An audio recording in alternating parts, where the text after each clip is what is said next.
Hi, my name is Barrie Thomas and welcome to Live Well with Barrie. Over the next couple of weeks, we'll be having various guests coming to share their special tips with us about how to enjoy life and live life to the full, with well-being at the top of the agenda. I do hope you can join us.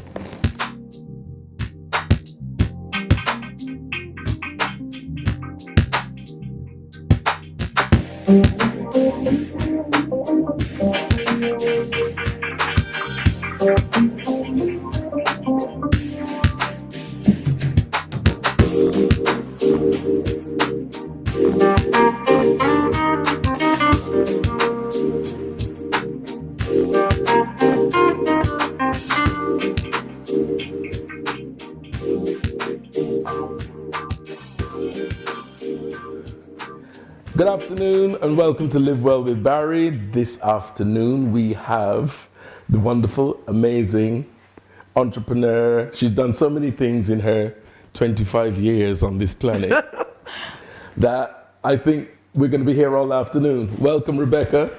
Thank you for having me. My pleasure. What a wonderful character you are. You need to see these amazing beads around the neck. So where are they from? Well, a lady never tells her source. Basically, I'm working on some branding for myself. So as you can see, this is the Rebecca Scales show. So going for like a theatrical look, but yes, it's kind of got an Indian theme. I'm not sure. I was told not to mention something, but anyway, yes, go on. What the feathers are supposed to be is animalistic and but also chic with the dress. So the feathers are amazing, though. What do you know what they're from? What I actually don't, because they're obviously kind of a bird, but I mean, what type of bird? I'm actually not sure. And are they dyed? You don't know? I'm not sure. Because they've got an amazing color sheen, like green on them.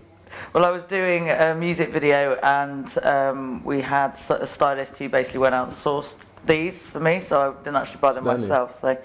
But yeah, they're kind of nice because they shimmer a little blue. So they do. It's like a little blue, green, velvety thing going on. Then all the beads, the regalia, right down to the lovely strappy black suede numbers that you can see.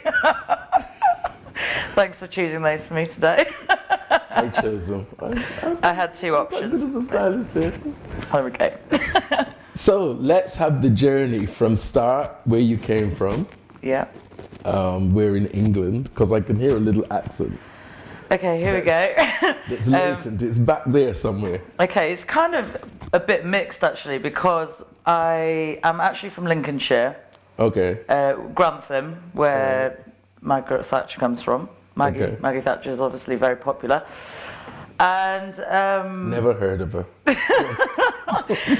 But I went to university in Manchester, so there's that. And I lived next door since I was 4 years old to someone who came from Sheffield. And I've also lived in London now, and Surrey. So, you know, mix that all in the pot. So this is a very individual Rebecca Scales accent, really. Who am I? I don't know. So I heard you drop in Manchester University. What did you study at university? Well, it was actually Salford, so that's even, that accent's now we've got Salford in the mix even more interesting. Okay. What were you studying? I was studying media performance, so singing, dancing, acting, making films. I did radiography, script writing. Yeah, it was kind of full on. I took extra modules because I'm a geek. All right. Yeah, so it was. But good. you were definitely making full use of all of those, because as definitely. I said, no, you have the to. number of things this woman has done in her time here. It's amazing. I think she's done everything that's on that university curriculum that she studied. So let's start with school. Yeah, okay. How were you through that? What were your interests at school? When did it start to become music?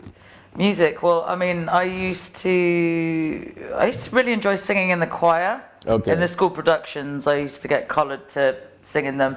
It was actually in infant school that I was discovered. Someone goes, that girl's got a good voice, that one there.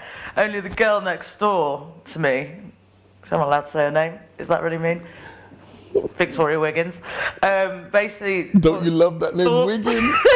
Brilliant. But don't you find that funny that when you mention someone from school, you always say their surname as well? Yeah. Yeah. When Peter Parsons did this. Yeah. Anyway, so someone pointed out, oh, she's a good singer. But I wasn't sure who they were talking about, but she decided it was her, so I wasn't really sure.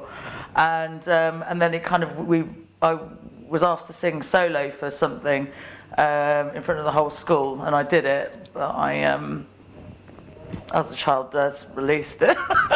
I got scared and weed myself in front of the whole school. Really? So that was my first solo performance. So that went well. But I just carried on though, that was the whole point. I carried on and hoped that no one would notice. Right. Yeah. Did they notice? I don't think so. I noticed. Really? Yeah. Oh, okay. I noticed. So it went from there. So from there, back to school. So going in the school productions, and yeah, just really enjoyed singing. I used to run home and sing in the house when no one was there. I'd sing the house down, right? And I didn't care if the neighbours could hear, because it wasn't important to me. I just thought, I just loved it, and I used to sing with my hairbrush in front of the mirror. So that was kind of what age?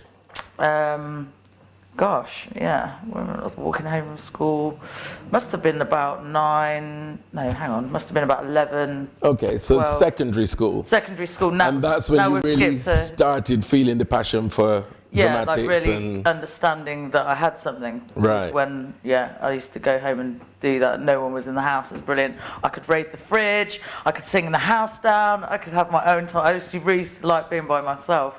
Yeah. Because obviously we lived in a house of 5. Well, not obviously, but we lived in a house of 5 people. Right. So you don't get any time to yourself. To yourself. I really enjoyed That's a busy household. Yeah, well, it's not. So you were encouraged to develop your musical talent, or you forced it? Because like sometimes, you don't get that support from the parents to do the extra classes and stuff that are required. So was it something that they saw and thought, she's great, we got to support her with this? Or did you think, I want to do this and you're going to support me either way? The latter. Usually it really was. Well, it's funny actually, because my dad is an opera singer, and he did want me to sing, but he wanted me to sing in the choir.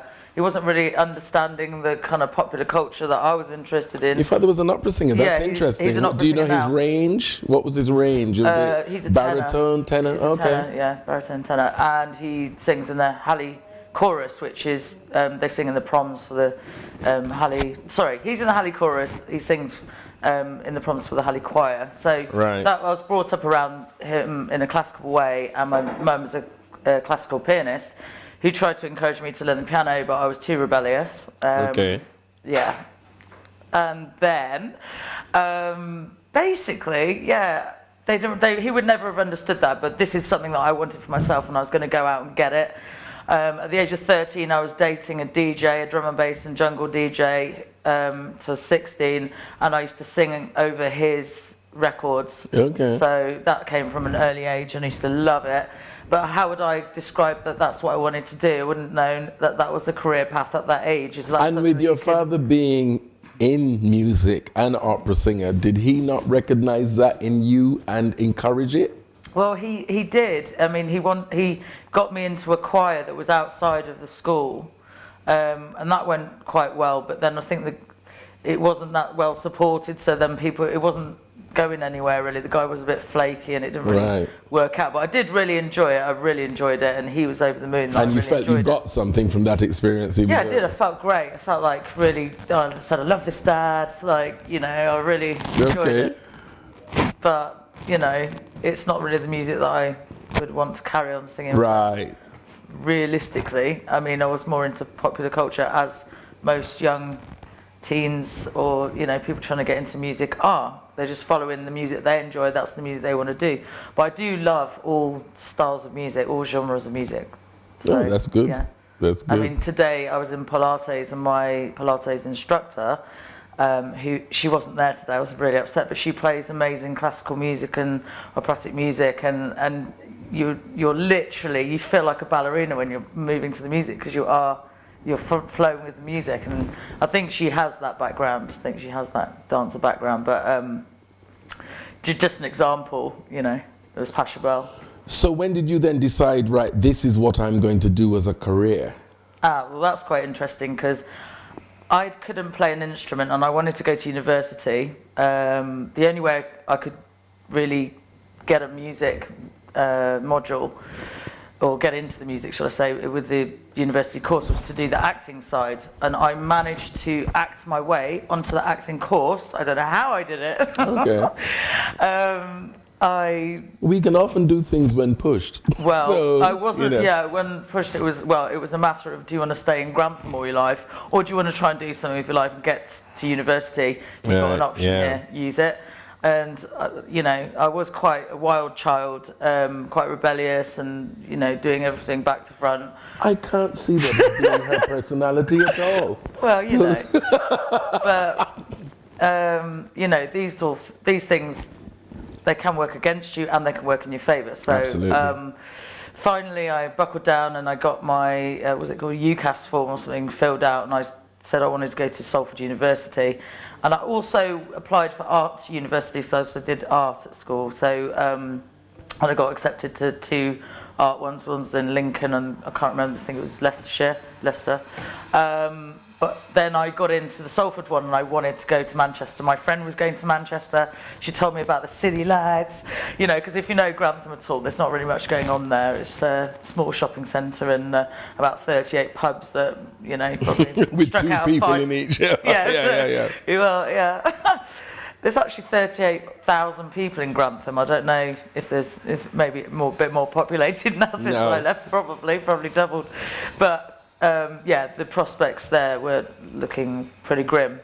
Okay. Anyway, so you decided, I want to be a singer, this is what I'm going to do. Yeah, so the course, sorry, I trailed off. The course had a module for singing, and that encouraged me to go, but also I was going to be getting involved in the acting, which is a new string to my bow, plus I'll be on the music scene out there, and that was my game plan. I was like, going to get out there. As soon as I get there, I'm going to make some music contacts.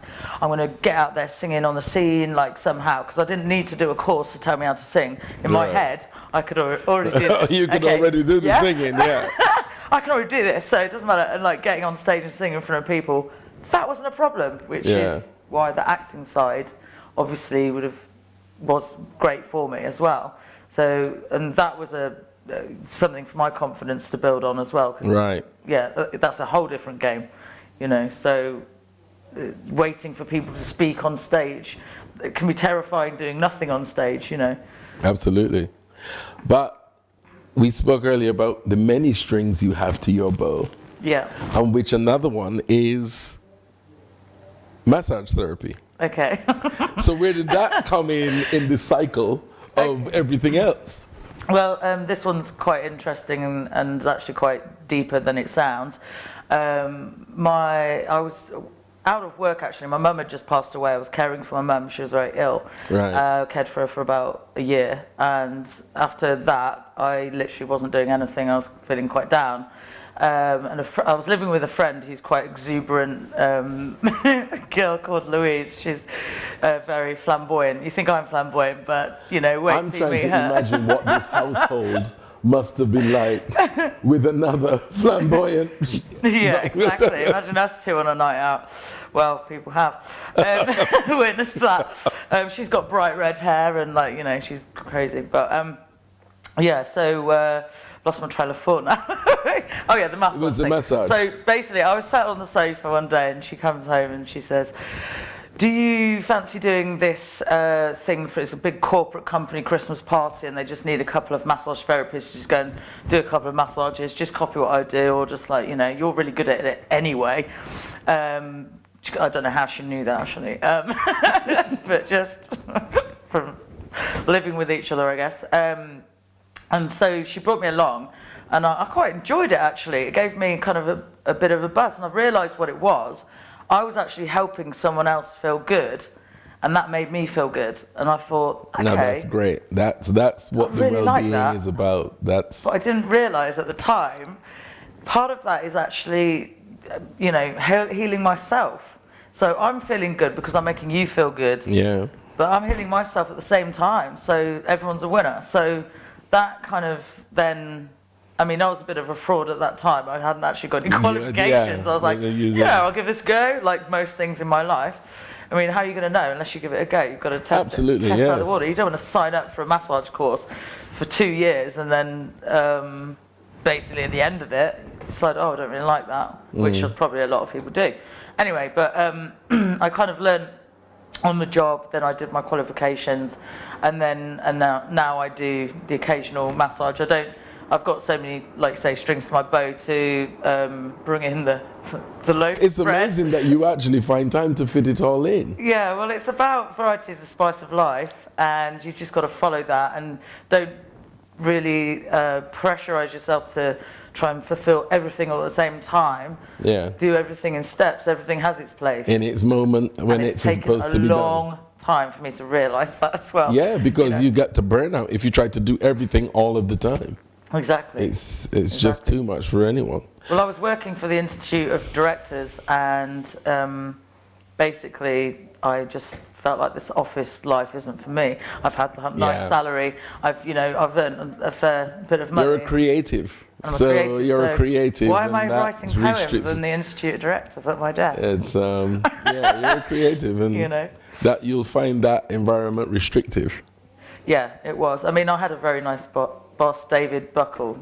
Okay.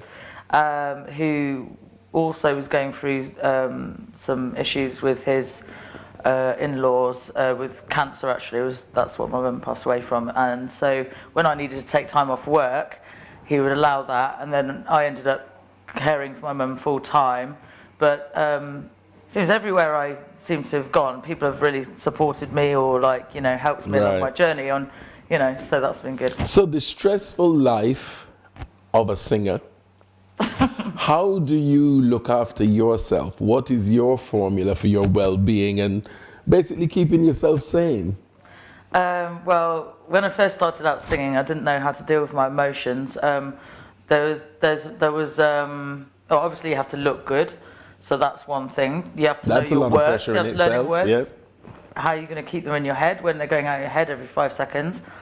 But over time, I used to get very angry or very frustrated before I used to go on stage.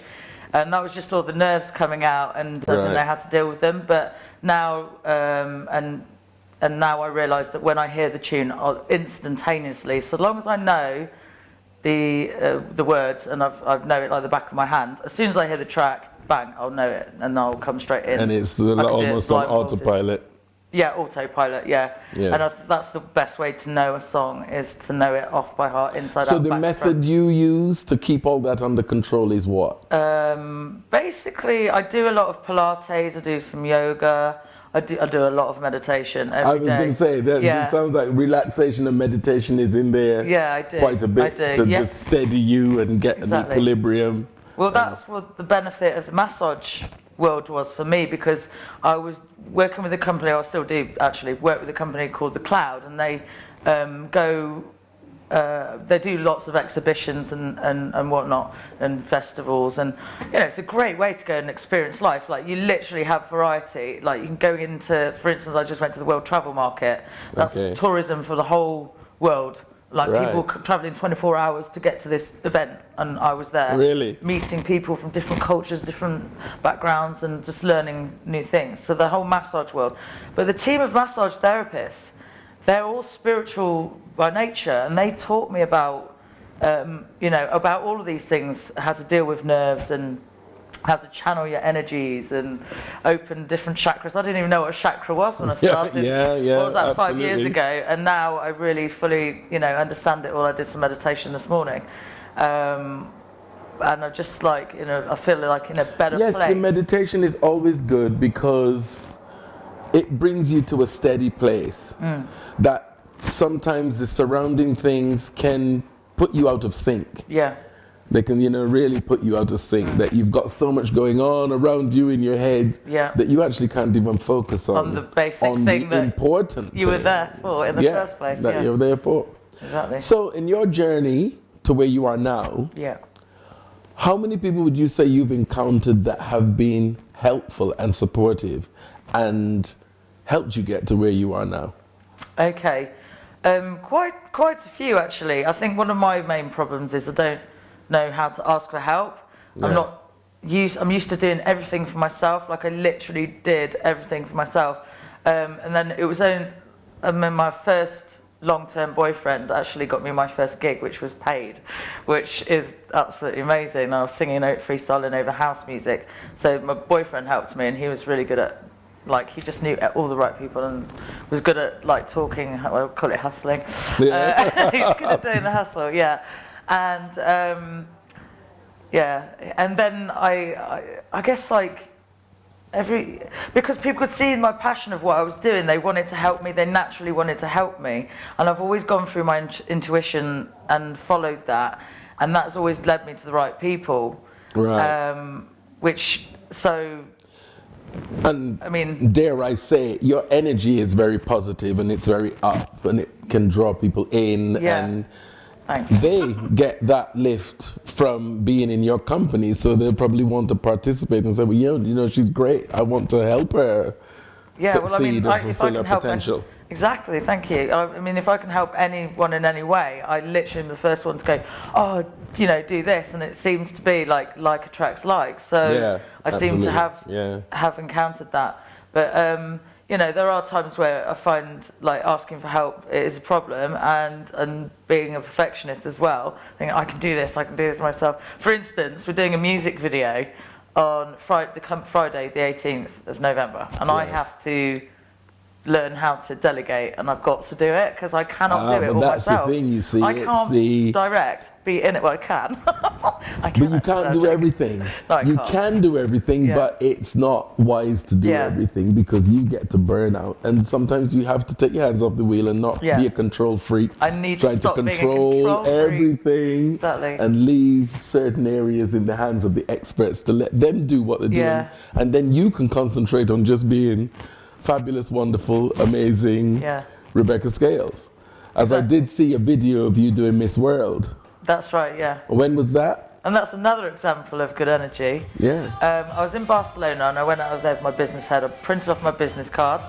I said, right, it's the Sonar Music Festival. I'm going to the Sonar Music Festival. I'm not even going to go into the festival. I'm going to go around the festival. Because if you're really into music and you're really, like, you know, connected, why would you need to be in the middle of the rave crew? You're going to be on the outskirts, right? Talking to the people so I was thinking, matter. right, let me go and do this. So there's something actually called Off Sonar, which is exactly that. And there's different bars that do little unique parties outside of that, and I kind of tapped into that. Plus a friend of mine, Laura Lush, had helped me.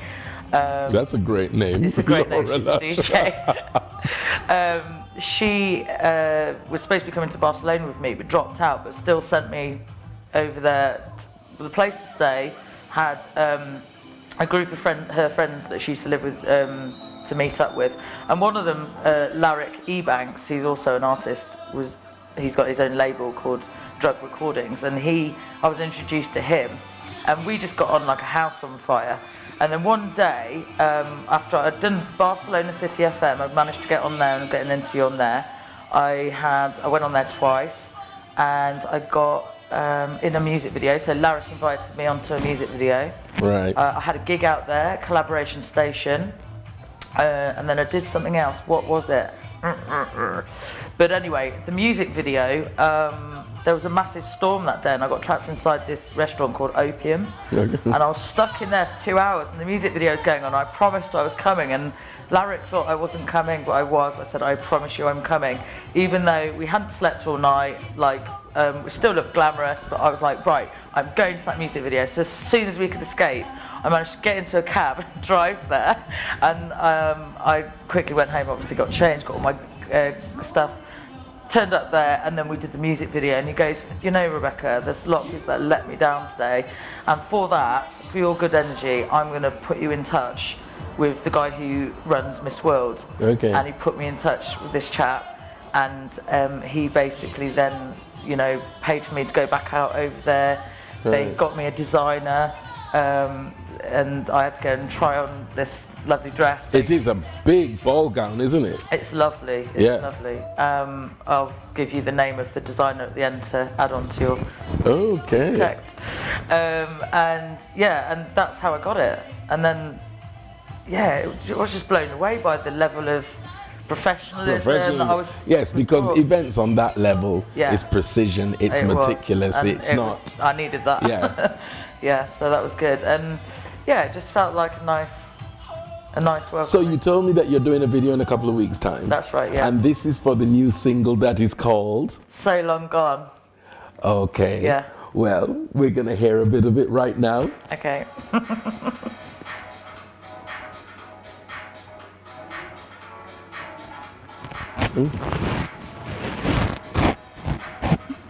Yeah, I'm feeling that.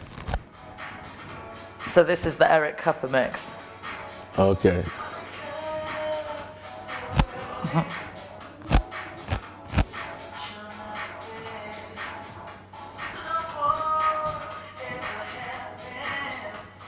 I'm loving that. Yes, Rebecca, love that. Nice house track.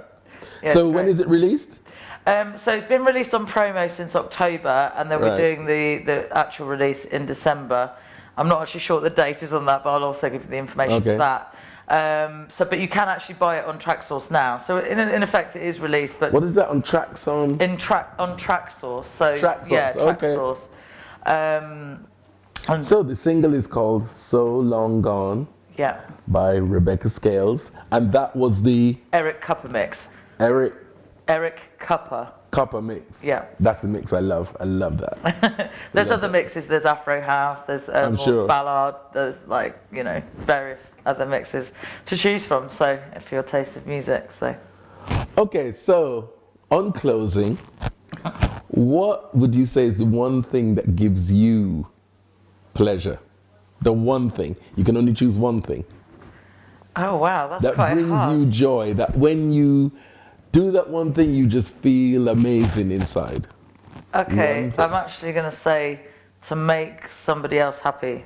Makes sense. That makes sense. To make and that's that actually covers all nice. bases. And yeah, so yesterday, for example, someone wrote a post on Facebook. I won't mention their name, and it was their mum's birthday, and she'd passed away, and I wanted to leave him with a memory of something that made him laugh, that she had done to make him laugh. And he said by the end of it, he was laughing his head off instead of commiserating. That's right. He had a nice I memory to 100% agree. I 100% agree with that. So that made me feel good. And that's a lovely sentiment to actually, the one thing that gives you joy is not necessarily about you. It's about other people. Yeah. You know, with what you're saying, it's you, how you could make other people feel. So it's actually not really about you, it's about everybody. Yeah. It's other people. I think when I first started off singing, I wasn't that way. I wasn't thinking that way. It was like, how do I get this? How do I get this? How do I get this? Me, my, everything. Yeah, and it wasn't until, I don't know, maybe it was more like the massage side of things really kind of, when the spiritual side came about, and it really then, it wasn't really about that me, it's about everyone, it's about sharing. Spirituality, and you realize it's not just about me, I, my. Yeah. Definitely. Well, thank you for joining me. It's been an amazing conversation. Oh, thank you. And I hope you could come back again. Oh, good. Because with all the strings to your bow, we didn't even cover a third of what you do, because we didn't get to the DJing and the acting and the da-da-da. So hopefully you'll come back and see us again. That'd be really lovely. Thank you. We could talk about the other bits. Yeah. And all the best with the single. Oh, thank you ever so much. Thank you. Thank you for joining us, the wonderful Rebecca Scales, and hopefully see you soon.